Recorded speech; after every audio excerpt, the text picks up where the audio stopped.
बिस्मिल्लाहिर्रहमानिर्रहीम। अस्सलाम वालेकुम नाज़रीन, उम्मीद करते हैं आप सब खैरियत से होंगे। नाज़रीन, आज हम आपके सामने एक बहुत काम का टॉपिक लेके आते हैं। वैसे तो हमारे सारे टॉपिक ही काम के होते हैं, इस तरह से कि हमारे टॉपिक्स में होती हैं ऐसी चीज़ें जिनका आपको या हम सबको शरई लिहाज से, इस्लामी लिहाज से, कुरानिक लिहाज से हमें पता नहीं होता।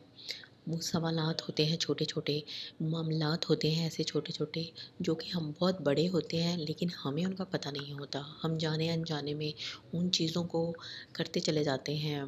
कहीं हक तलफ़ी हो जाती है, कहीं ज़्यादती हो जाती है, कहीं हक मारा जाता है किसी का, लेकिन हमें उन मामलात का पता नहीं होता।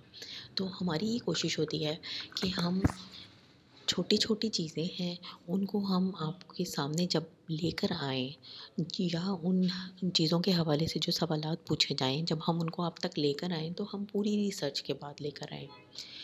कुरान हदीस है, फरमाने इलाही है, कुतुब हैं, उनमें हवालाजात हैं, उनमें हदीसें रकम की गई हैं। हर हवाला, हर हदीस, हर किस्म का जो रेफ़रेंस है आपके सामने लेकर आते हैं। इस तरह से कि कॉन्सेप्ट क्लियर हो जाता है सवाल का भी और उसके जवाब का भी। तो हम आपके सामने आज जो एक टॉपिक लेकर आए हैं वो है वसीयत और वरासत का। ये चीज़ें बहुत ज़्यादा देखी गई हैं, कॉमनली ये चीज़ें देखी जाती हैं कि इस मामले में, इन चीज़ों के मामले में बहुत सारी दफ़ा में ऐसा होता है कि हक तलफ़ी होने का डर होता है। बहुत सारी जगहों पे हक नहीं मिल रहा होता या हम अनजाने अनजाने में किसी का हक गस्ब कर रहे होते हैं, हमें पता नहीं होता।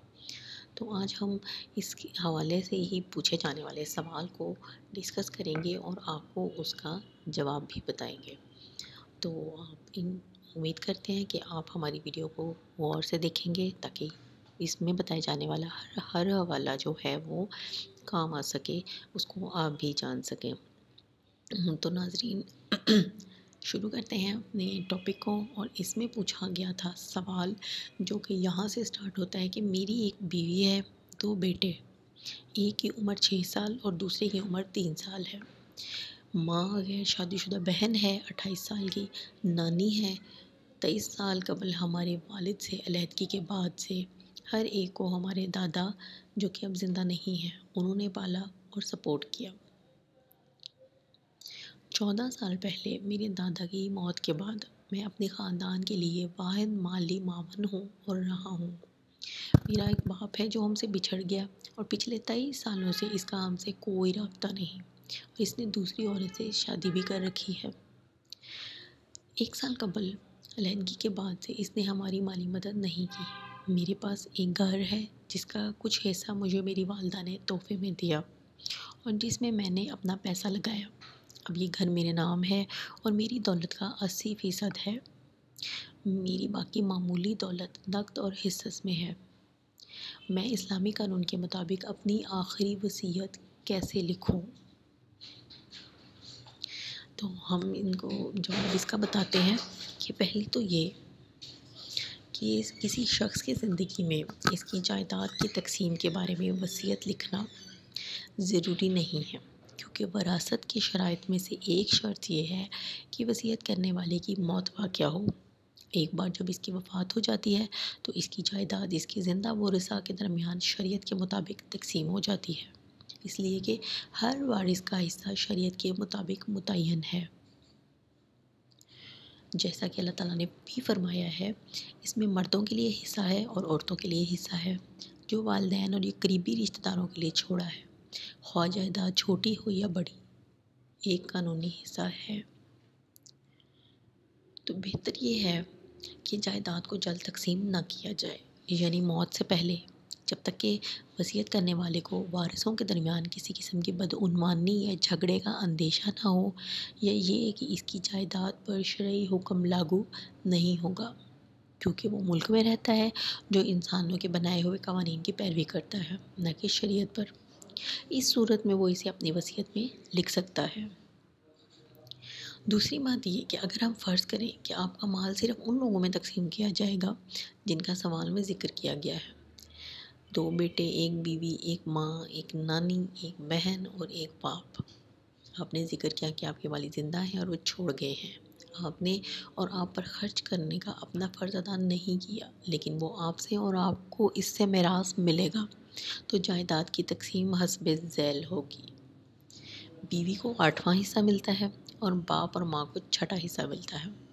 دونوں بیٹے باقی جائیداد لے لیتے ہیں جو ان کے درمیان برابر ہوتی ہے۔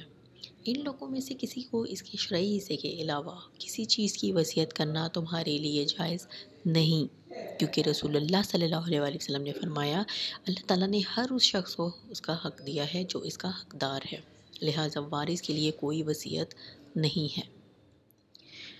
سنن ترمذی حدیث نمبر 2046، البانی نے اسے صحیح قرار دیا ہے کہ بہن کے حوالے سے اسے 2 بیٹوں اور باپ کی موجودگی سے وراثت سے روکا جاتا ہے، اس لیے وہ وارث نہیں ہوتا۔ ماں کی موجودگی سے نانی کو وراثت سے روکا جاتا ہے۔ آپ کے لیے جائیداد کا کچھ حصہ ان کی لیے وصیت کرنا جائز ہے جب تک کہ یہ کل کے 1/3 سے زیادہ نہ ہو۔ اور تیسری اہم بات کہ آپ نے اپنے سوال میں ذکر کیا کہ آپ کی والدہ نے آپ کو گھر کا کچھ حصہ بطور تحفہ دیا تھا، لیکن آپ نے یہ نہیں بتایا کہ آیا انہوں نے آپ کی بہن کو اس میں سے کوئی حصہ دیا تھا یا نہیں۔ اگر اس نے اسے اس میں سے کوئی حصہ نہیں دیا تو وہ صرف اپنے بچوں کو دینے میں ناکام رہی۔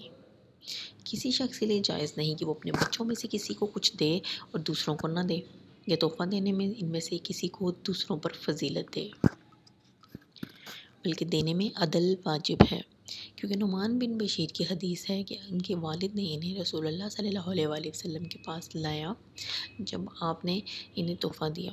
رسول اللہ صلی اللہ علیہ وآلہ وسلم نے اس کی گواہی مانگی۔ آپ نے فرمایا کیا تم نے اپنی تمام اولادوں کو ایک جیسا کچھ دیا ہے؟ اس نے کہا نہیں۔ اس نے کہا پھر آپ نے فرمایا کہ اسے واپس لے لو، پھر فرمایا اللہ سے ڈرو اور اپنی اولاد کے ساتھ برابر سلوک کرو۔ ناظرین، اولاد کے برابر سلوک کرنے کا مطلب یہ ہے کہ بیٹے کو 2 بیٹیوں کے برابر حصہ دیا جائے، کیونکہ اللہ تعالیٰ نے وراثت کو اسی طرح تقسیم کیا ہے اور اللہ تعالیٰ کی تقسیم سے بڑھ کر کوئی چیز جائز نہیں۔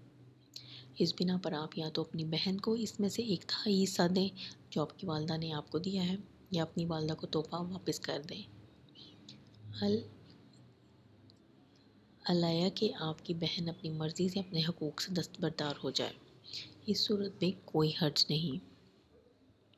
ناظرین، امید کرتے ہیں کہ آپ کو یہ جو ایک وراثتی حصے داری کا ایک سوال تھا، یہ ٹاپک تھا، یہ آپ کو سمجھ میں آ گیا ہوگا، اور ہم آپ سے امید کریں گے کہ آپ اس انفارمیشن کو زیادہ سے زیادہ دوسرے لوگوں تک پہنچائیں تاکہ وہ بھی ان معاملات کو جان سکیں، تاکہ کسی کی حق تلفی نہ ہو۔ اس کے ساتھ ہی ہمیں اجازت دیجیے، انشاءاللہ ایک اور ویڈیو کے ساتھ آپ کی خدمت میں حاضر ہوں گے۔ تب تک کے لیے اللہ حافظ۔